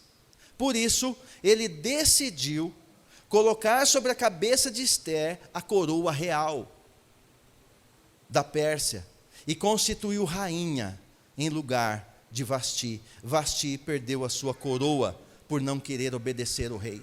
Ela perdeu a coroa e Esther foi coroada. Então é prática real coroar. E é uma prática de desobediência perder a coroa. Vasti não obedeceu, perdeu. Toda pessoa que desobedece a palavra perde coroa. E o inverso também funciona. Mas aí ele diz mais, eu preciso correr aqui. Você tem que trabalhar amanhã. Sei que você talvez está aguentando muito mais, mas eu preciso terminar aqui e caminhar, porque agora nesses últimos 15 minutos vai ficar muito bom. Ele diz assim, farei do vencedor, verso 12, uma coluna no templo do meu Deus, de onde jamais sairá, e escreverei nele o nome do meu Deus, e o nome da cidade do meu Deus, a Nova Jerusalém, que desce do céu da parte do meu Deus, e igualmente escreverei nele o meu novo nome. Aqui o Senhor elevado, ele está dizendo o quê? Que o ponto de partida, veja aqui, o ponto de partida da recompensa está no novo reino, ele vai trazer novo reino. Quando ele diz a palavra, eu vos farei coluna, ele está dizendo assim, serão irremovíveis, ninguém vai te mover desse lugar. Eu vou fazer de vocês pessoas que não vão se mover, ninguém vai poder mover. Lembra quando ele diz, ninguém as arrebatará da minha mão? Ele está dizendo aqui, eu os farei coluna, ao vencedor. Farei do vencedor uma coluna no templo, ou seja, coluna é algo que está firmado, coluna é algo que não se move, coluna é algo que está fincado, coluna é um marco, coluna é marcada, coluna é estabelecida por ele próprio. O próprio rei estabelece você como uma coluna se for vencedor. Sendo um vencedor é uma coluna. E ele diz, escrita com o novo nome do Senhor. Se é novo, veja bem, o novo nome dele, se é o novo nome dele, não especula. Não fica preocupado, não fica especulando. É tanta especulação com o nome, é um nome assim, vai ter um novo nome. E aqui eu quero frisar uma coisa para você, importante, que eu acho que vai valer a pena à noite isso daqui. Ele diz que será escrito em você o nome, vai ser escrito no vencedor, vai ter escrito, não é que vai ter uma tatuagem na tua testa, não, vai ser escrito em você o nome do Pai, o nome do Filho e o nome da Nova Jerusalém. Você vai ser um portador do nome. Você será aquele que porta o nome do Pai, do Filho e da Nova Jerusalém. O Pai, o Filho e a Nova Jerusalém. A Nova Jerusalém, ela é conhecida como a esposa do Cordeiro. A Nova Jerusalém é a esposa do Cordeiro, diz a palavra. Amém? Vai pegando aqui o raciocínio. A cidade, então, que é a esposa, é a Nova Jerusalém, que está sendo construída, edificada com pedras vivas. E ele está dizendo que ele vai escrever nela esse nome. O nome do Pai, o nome do Filho e o nome da Nova Jerusalém. Em quem? No vencedor. Ele está dizendo isso para Filadélfia. Para ninguém ele diz isso, mas para Filadélfia ele fala, eu vou escrever o nome do Pai, o nome do Filho e o teu novo nome. Tudo vai estar aí, tudo novo. Em você. Você vai ser o portador dos nomes. O que ele quer dizer com isso? Ele está dizendo para mim que nós vamos ter a mesma estrutura que ele. Vamos ser iguaizinhos a ele. Quando olhar, vou tentar explicar isso aqui para você. É melhor eu ler o texto que vai mais fácil, é mais rápido de entender. Apocalipse 4:3 diz assim: aquele, pois, que estava assentado, tinha a fisionomia semelhante às pedras lapidadas de quê? Diamante e sardônio, ou seja, jaspe. Então João, ele, no capítulo 4, na tipologia da igreja, ele é raptado, ele é levado. Por isso que a igreja desaparece, no capítulo 4 em diante. Porque João é levado, e quando ele é levado, ele se vê diante do trono, e ele diz aqui, o que está sentado, aquele que estava sentado tinha fisionomia semelhante a pedras lapidadas de diamante. Então ele olha para o Pai, ele olha para aquela pessoa no trono, ele olha e ele vê assim a figura como diamante. Imagina como brilhava, como era o brilho, como era a luz, como era o esplendor dessa pessoa no trono, como diamante, como jaspe. Então, João está vendo isso, ele está observando isso daqui. E olha que interessante, quando Cristo está dizendo lá em cima assim, ó, eu vou colocar o novo nome em você do Pai, o meu novo nome e o nome da cidade. Ou seja, nós vamos ser um só, nós vamos ser a mesma coisa, nós vamos ser a mesma pessoa. Quando um homem e uma mulher se casam, a palavra diz que os dois se tornam uma só o quê? Mas quando eu me uno a ele, eu me torno um só o quê? Espírito. Como as bodas do Cordeiro, os vencedores estão lá, recebendo esse novo nome, recebendo isso tudo, ele está dizendo assim, nós vamos ser um só. Quem olhar para Cristo vê a igreja, quem olhar para a igreja vê Cristo e vê o Pai, quem olhar para o Pai vê Cristo e a igreja. Vai ver um só, porque é um só material. Isso está no meu estudo de DNA. Um dia eu passo para a igreja. DNA divino. Então ele está dizendo, você vai ficar com o mesmo material. Porque a Nova Jerusalém é a esposa do Cordeiro. E João está olhando para quem está no trono, e parece diamante lapidado, e parece jaspe. Agora você olha o versículo 2 do capítulo 21. Vi também a cidade santa, a Nova Jerusalém, que descia dos céus da parte de Deus, adornada como uma linda esposa para o seu esposo amado. Aqui é a igreja. A Nova Jerusalém é a igreja. Ela está adornada. Então, se houve um casamento entre Cristo e os vencedores, as bodas agora são um só no espírito. Pastor, não estou convencido ainda. Então vamos para mais um texto. Apocalipse 21:18. A Nova Jerusalém é a igreja. Veja aqui. O muro era todo feito do quê? O muro de onde? Da Nova Jerusalém. Mas aquele que estava no trono também parecia o quê? Porque agora é o mesmo, eles são um só. O vencedor e o Pai e o Filho, é o mesmo. Os fundamentos do muro da cidade estavam adornados com toda espécie de pedras preciosas. O primeiro fundamento era cristal do quê? E o que ele vê sentado no trono? Um que tinha aparência de jaspe, diamante jaspe. Ou seja, Cristo está dizendo, vocês vão ter a mesma estrutura que eu, e aqui vai acontecer, aqui vai ser realizado, vai concretizar, vai manifestar a oração intercessória de João 17, quando ele está orando ao Pai, fala, Pai, que eles sejam um conosco, como eu sou um contigo. Quando que isso acontece, essa intercessão dele vai acontecer? Aqui. Porque aqui o meu corpo, quem olhar para a Nova Jerusalém, quem olhar para o vencedor, ele vai ver Cristo. Porque daí você não está representando, você é o próprio.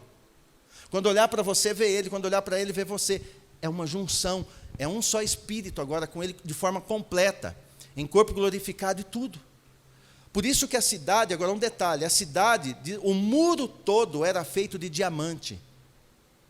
E os fundamentos do muro de jaspe. Por que que olhava para o muro e você via diamante e via jaspe? E por causa da estrutura, é o mesmo material dele. Você vai ser igual a ele. Assim como ele é, o veremos, mas assim como ele é, seremos. Isso é recompensa do vencedor. Agora olha o detalhe. Por que está fazendo questão? Ele vê no trono a feição, semelhança como um diamante. Aí ele olha para a cidade, o muro como diamante. Por que que aqui ele está no trono diamante? Por que que o muro da cidade, que é a igreja, é diamante? Porque muro é o que vê primeiro. Quando olharem primeiro para você, já vão ver ele. Está pegando isso aí ou é muito assim para você? Senão eu passo aqui outro dia. Porque isso aqui tem que aprofundar bastante, mas para você compreender a estrutura que ele está levando a igreja. Ele está levando você a ser um com ele em tudo. Em tudo, quem for vencedor vai ter um nome. Eu vou caminhar portador dos seus nomes.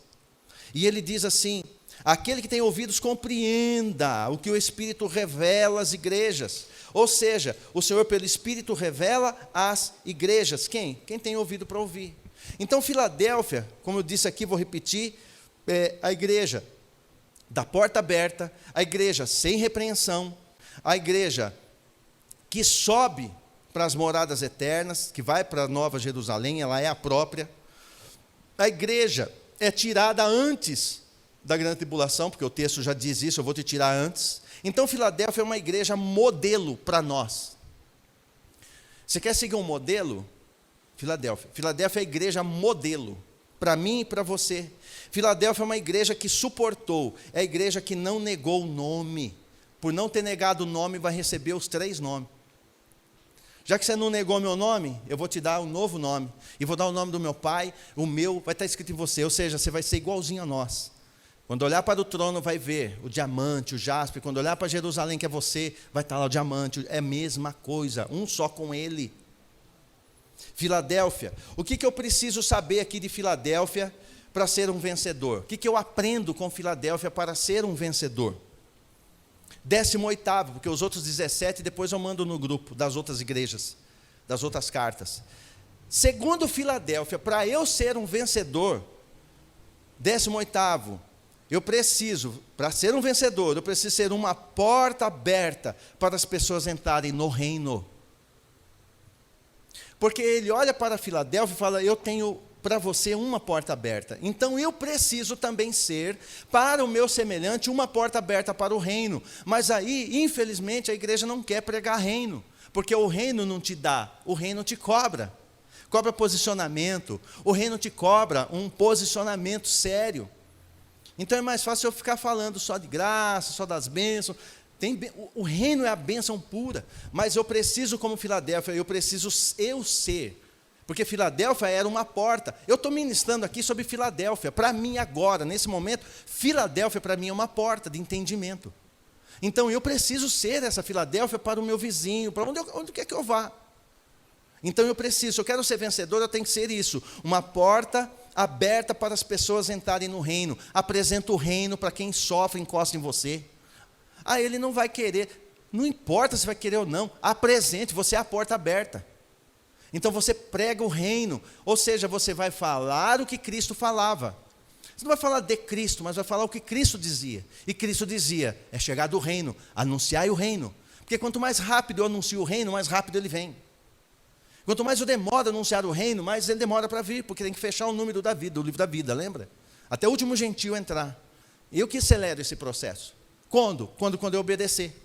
Quando que eu obedeço? Fazendo isso como Filadélfia, sendo eu uma porta aberta. 19, obedecer a palavra e não negar o nome de Cristo. O que eu faço para ser um vencedor? Obedece a palavra e não nega o nome dele, não negue o nome dele. Último, 20, perseverar no sofrimento. Então você está sofrendo, não abandona a igreja, abandona a família, abandona a palavra, não abandona, não seja uma pessoa de abandonar ninguém. Fique com Cristo, fique com a palavra, fique na congregação da qual Ele te chamou.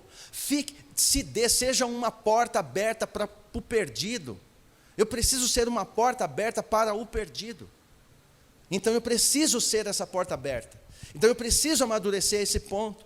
Então eu preciso compreender isso. Ser uma porta aberta para as pessoas entrarem no reino, obedecer a palavra e não negar o nome de Cristo, e perseverar no sofrimento. Porque não dá para eu perseverar quando está tudo bem, perseverança é no sofrimento mesmo. Quando está tudo difícil, é aí que eu persevero. Persevera e... Lembra da musiquinha? O reggae? Tem que perseverar. Eu vou ler agora algumas coisas das cartas aqui, de Apocalipse, para você entender para onde que Filadélfia está indo. Quando você entende para onde Filadélfia está indo, você vai entender para onde você e eu nós vamos. Para onde você vai, eu também. Para onde você vai, para onde eu vou. Apocalipse 19:1, esses 3 textos aqui. Diz assim o texto do Apocalipse 19:1. Então vi novo céu e nova terra. Pois o primeiro céu e a primeira terra haviam passado. O mar já não mais existia. Eu já expliquei isso aqui outro dia. Por que não tem mar? Porque não há mais divisão. O mar só existe para separar. Por que na nova terra não tem mar? Porque ele não quer separação, é unidade. Lembra da Pangeia? Então, ele elimina o mar. Não precisa mar, não precisa separar. O mar é para separar. E vi também a cidade santa, Nova Jerusalém, que descia dos céus da parte de Deus, adornada como uma linda noiva, ou certa é esposa. Não existe palavra noiva nas escrituras, tá? É esposa, para o seu esposo amado. E ouvi uma forte voz que procedia do trono e declarava: eis que o tabernáculo de Deus agora está entre os homens, com os quais ele habitará. Eles serão seu povo e o próprio Deus viverá com eles e será o seu Deus. Ele lhes enxugará dos olhos toda lágrima. Não haverá mais morte, nem pranto, nem lamento, nem dor, porquanto a antiga ordem está encerrada. E aquele que está sentado no trono afirmou: eis que faço nova todas as coisas, e acrescentou mais. Escreve isso. Deixa registrado, pois essas palavras são verdadeiras e absolutamente dignas de confiança. Declarou-me ainda: tudo está realizado. Eu sou o Alfa e o Ômega, o princípio e o fim. A todos quantos tiverem sede, lhes darei de beber graciosamente da fonte da água da vida. O vencedor, olha o vencedor de volta aqui. É qualquer um? Não, o vencedor, não é o salvo, o vencedor herdará todas essas bênçãos, e eu serei o seu Deus, ele será meu filho, ou seja, ele vai poder ser chamado de pai frente a frente. Todas essas bênçãos é para o vencedor. Aí você vai para o capítulo 22, verso 1 ao 7 também. Então o anjo me mostrou o rio da água da vida, que translúcido como cristal, fluía do trono de Deus e do Cordeiro, e que passa no meio da rua principal da cidade. De uma a outra margem do rio estava a árvore da vida. A árvore da vida é Cristo, que produz 12 frutos de mês a mês, mês em mês, e as folhas da árvore servem para a cura das nações. Nunca mais haverá maldição, nela estará o trono de Deus e do Cordeiro, e os servos do Senhor o servirão. Eles contemplarão a sua face, e o seu nome estará sobre as frontes dos seus servos. Assim, já não haverá noite, e nem necessitarão eles da luz dos candelabros, e nem da luz do sol, pois o Senhor Deus os iluminará, e eles reinarão para todo sempre. Ou seja, breve essas profecias ocorrerão. Verso 6. Então o anjo me afirmou: essas palavras são absolutamente dignas de confiança e verdadeiras. Eu já havia dito isso lá em cima, repete aqui. O Senhor, o Deus dos espíritos dos profetas, enviou o seu anjo para revelar aos seus servos os acontecimentos que em breve se realizarão. Eis que venho em breve. Bem-aventurado aquele que atende à obediência aqui às palavras da profecia desse livro. Aí você vai para o verso 16, você vai ver a igreja aparecer de novo agora. 22:16. Eu, Jesus, aqui é o Cristo vivo, elevado, o Rei, enviei o meu anjo para vos entregar esse testemunho em relação às igrejas. Aqui volta a falar igreja. Eu sou a raiz, o prometido descendente de Davi, a brilhante estrela da manhã. Lembra que ele vai dar a estrela da manhã para o vencedor? É ele mesmo. E aí vai ter algumas advertências finais. Ele diz assim, ó, o Espírito e a esposa, tá? É esposa, proclamam, vem. E todo aquele que ouvir, responda, vem. Quem sentir sede, venha. E todos quantos desejarem, venham e recebam de graça da água da vida. Ele vai dizer, vem, vem, venha, venham. O tempo todo ele está dizendo. Esse de graça da água da vida eu começo a beber na palavra. Cristo é o verbo, eu já começo a beber dele. E ele vai dizendo assim, todas essas palavras que eu li para você, é cumprido em Filadélfia que vai. Ela vai viver tudo isso aqui. Os vencedores vão viver isto aqui. Todos os vencedores vão viver exatamente esse esboço. E por 2 vezes ele diz, 3 vezes, é que eu não li a terceira. Ele vai dizer, creia nessa palavra. Ela é digna de confiança. Não acrescente, não tira nada. Creia nessa palavra. Eu estou mandando o meu mensageiro. Na época foi o João. Agora é outro Joãozinho aqui. São mensageiros. Eu estou mandando o mensageiro, porque é isso que você vai viver. Agora, entenda bem. O rei, ele cumpre tudo o que fala. O rei cumpre tudo o que ele diz. Qual é a última palavra que você tem na Escritura? Se você não abrir a Bíblia, abre aí. A última palavra que você tem no livro de Apocalipse, capítulo 22, verso 21, não é a última frase, a última palavra. O que está escrito? Amém. Vamos lá, deixa todo mundo achar, todo mundo ver com seus olhos. O que está escrito? Amém. Amém. E você aprendeu o que é amém? A palavra amém é um acróstico. Ela significa, o rei cumpre a sua palavra. Toda vez que eu digo amém, eu estou dizendo, o meu rei, ele cumpre a sua promessa. Quando eu falo amém, ele cumpre a sua palavra. Por isso que ele termina o livro ele dizendo amém. Depois de tudo que ele fala, ele diz, o rei cumpre a sua palavra. Isso significa amém. Então amém, como eu expliquei outro dia, é um acróstico. Acróstico.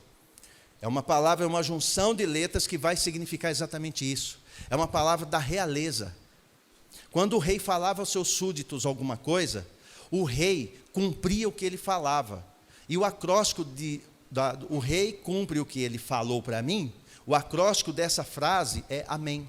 Então, quando eu digo amém, eu estou dizendo, o rei cumpre o que ele falou para mim. O que ele falou hoje para você, ele vai cumprir, porque é o rei que falou. Não é o pastor João, é o rei que falou. Ele cumpre a risca, mas eu preciso entender que eu tenho que viver. Filadélfia, eu preciso. Ele teve tanta graça para comigo de fazer nascer no Brasil. Eu poderia ser o irmão dele, bem vizinho do nosso irmão Yun. Eu poderia ser lá, você também, poderia ter nascido lá. Mas por graça ele nos fez nascer aqui.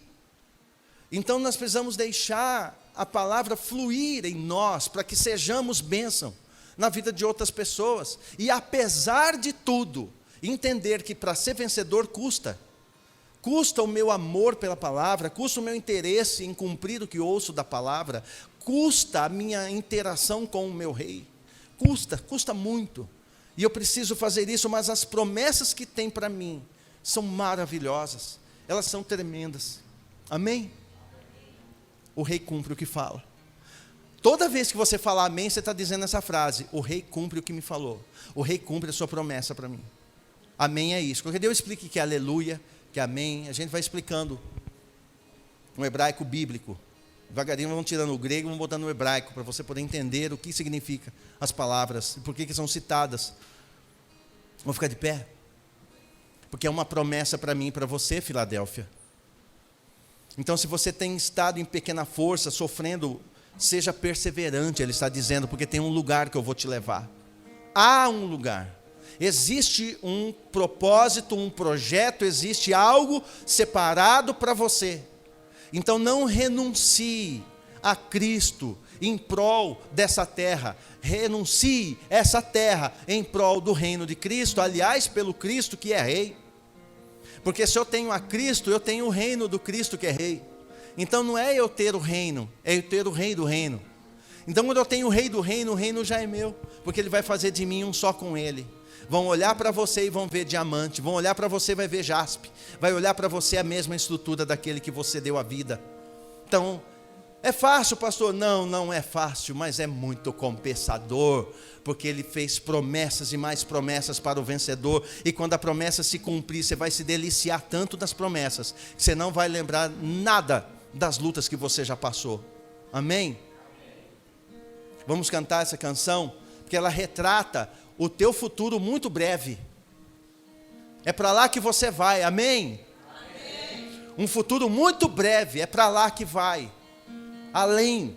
Quando a palavra diz além, além de um rio azul, ou seja, além de um sonho natural, além daquilo que você vê por aí, não é muito além o que ele tem para você. Vamos cantar isso. Aleluia. Cante junto, porque você está cantando a tua história, o teu futuro.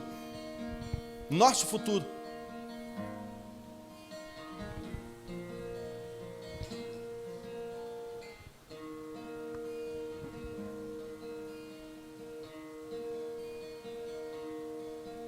Além do rio azul, as ruas são de ouro e de cristais.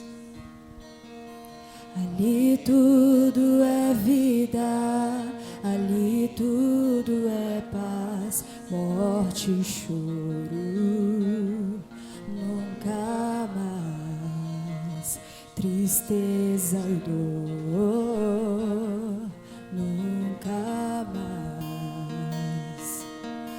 Além do rio azul, as ruas são de ouro e de cristais. Ali tudo é vida, ali tudo é paz, morte e choro, nunca mais, tristeza e dor, nunca mais. Verei o grande rio da vida, claro como um cristal. Verei a face do meu mestre querido. Não haverá mais noite ali, não haverá nenhum clamor. Verei os olhos de Jesus e tocarei seu corpo, enfim, não haverá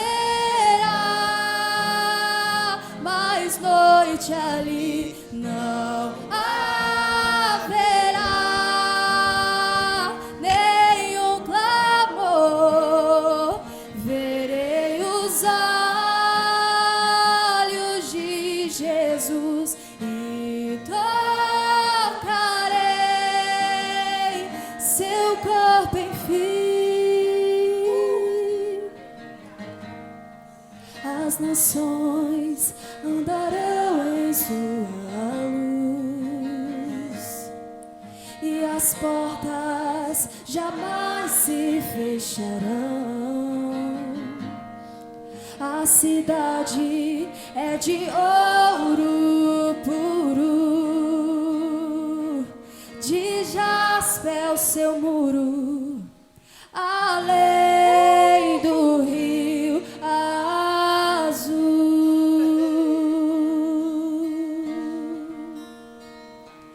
Morte e choro, tristeza e dor, nunca mais, nunca mais. Morte e choro, tristeza e dor, nunca mais, nunca mais. Morte e choro, tristeza e dor, nunca mais, nunca mais. Morte e choro, tristeza e dor, nunca mais, nunca mais. Haverá mais noite ali, haverá nenhum clamor, verei os olhos de Jesus e tocarei seu corpo. Levanta sua mão, deixa Ele pegar a tua mão. Eu sou o que te tomo pela tua mão direita e te digo: tu és meu, tu és minha. Deixa Ele tocar na tua mão, deixa Ele pegar você e cante, cante, cante com a mão erguida. Quem sabe Ele pega agora.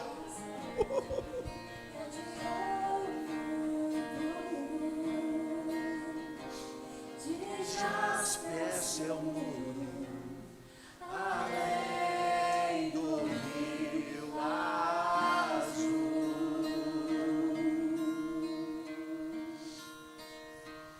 Morte e choro, tristeza e dor, nunca mais, nunca mais.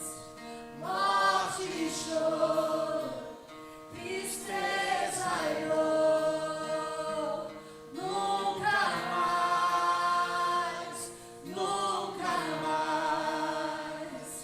Morte e choro, tristeza e dor, nunca mais, Aleluia! nunca mais.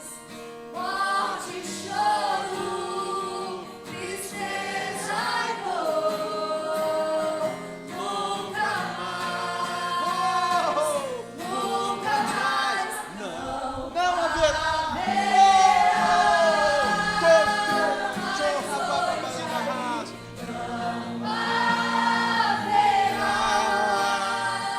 Nenhum clamor, verei os olhos de Jesus e tocarei seu corpo, enfim, não haverá mais noite ali, não haverá nenhum clamor, verei os olhos de Jesus e tocarei seu corpo, enfim. Aleluia. Breve, breve virá. Quem tem sede, venha. Beba de graça, é de graça da água da vida. Aleluia. Louvado seja o nome do nosso Rei, aquele que é soberano sobre todas as nações, aquele que pode todas as coisas, aquele que escolheu um moribundo, um pó, um cisco como eu. Ele escolheu você para ser, junto comigo, sermos vencedores. Fomos escolhidos para sermos vencedores. Então batalhe, lute para não perder uma coroa que Ele já entregou para você. Se você está ouvindo essa palavra, você já é coroado. Por isso que a palavra é: não perca, porque eu já te dei, eu já te coroei, não perca. Não faça como Vasti, faça como Esther, que honrou ao rei. E ele disse para ela: até metade do reino te darei, pede o que quiseres, minha rainha. E ele vai entregar as nações na mão dos vencedores, para reinar com ele, porque a rainha reina junto com o rei. A sua esposa, a nova Jerusalém. Então creia, não duvide da palavra, ela é fiel, a palavra é fiel. Não creia nada que tire isso de você. Tirar isso de você é o mesmo que tirar a coroa. Então não deixa ninguém tirar a coroa da tua cabeça. Não deixa ninguém tirar. Caminhou até aqui, é só mais um pouquinho. Eis que venho sem demora, é já. Só mais um pouquinho de tempo, o que há de vir virá. E o que há de vir é Ele mesmo. Os olhos não o verão, mas os vencedores o verão no trono. Porque é no trono que você vai. E quando você chegar lá, vai acontecer com você o mesmo que aconteceu com João. Não podia deixar de ler isso aqui, né? Depois desses acontecimentos, observei uma porta no céu. Estou lendo Apocalipse 4. Observei uma porta no céu. A primeira voz que eu ouvira, voz como de trombeta falando comigo, chamou-me: sobe até aqui, e eu te revelarei os eventos que devem ocorrer depois desses. O verso 2 é revelador, ele diz assim, imediatamente. Ele falou, eu já me vi. Imediatamente ele diz, eu me vi absolutamente tomado pelo Espírito, e diante de mim estava um trono no céu, onde estava sentado o meu amado. Quando ele chamar, quando você pensar que ele está chamando, você já está lá. Assim, ao mesmo tempo, 1, 2, 3. Acabou. Quando você abrir o olho, ele já está lá. E quando você olhar para você, você já está como um diamante, como um jaspe. Você é mais uma pedra dessa construção da Nova Jerusalém. Você não é mais o mesmo. Porque Ele te escolheu, mas Ele não escolheu lá, Ele escolheu já. Você já é escolhido para ser um vencedor. Então não perca a sua coroa, você já é vencedor. Você já é pedra bruta agora, mas lá vai ser uma pedra de diamante, uma pedra de jaspe, vai ter o brilho do Pai, vai ter o nome do Pai, o nome do Filho, o brilho do Pai, o brilho do Filho. Quando olharem para você, verão a Cristo. Como que eu treino isso? Quem olhar para mim agora já vê Cristo. Olhar para você já tem que começar a ver Ele. Vai treinando, porque eu estou revelando para você parte das Escrituras acerca do meu e do seu, do nosso futuro. E esse futuro, diga-se de passagem, não é tão longe assim. Talvez você nem chegue em casa hoje. Viva assim, como se fosse agora. Ou estalar de dedo. Amém? Feche os olhos. Pai, obrigado por essa palavra. Obrigado pela tua presença viva, poderosa. Obrigado pela tua presença eficaz, a tua presença cortante, a tua presença reconfortante, a tua presença que nos sacia, que nos inunda, nos encharca da glória, nos encharca do teu óleo fresco, nos encharca de um vinho novo, nos encharca de água viva. Obrigado pela tua presença. E que saiamos daqui com a convicção de quem somos e para quem nós iremos muito em breve. Guarda os meus irmãos, guarda todos eles, Pai, para que ninguém perca a sua coroa, mas que todos sejam fortalecidos no Senhor e na força do teu poder. Embora talvez pequeninos, talvez aparentemente fracos, mas é onde a tua glória mais se manifesta. Então que na nossa fraqueza a tua glória seja exposta, que na nossa fraqueza o teu amor seja reconhecido por nossas vidas desde já, hoje e eternamente. E você diga: amém. O rei vai cumprir tudo o que falou. Amém. Aleluia.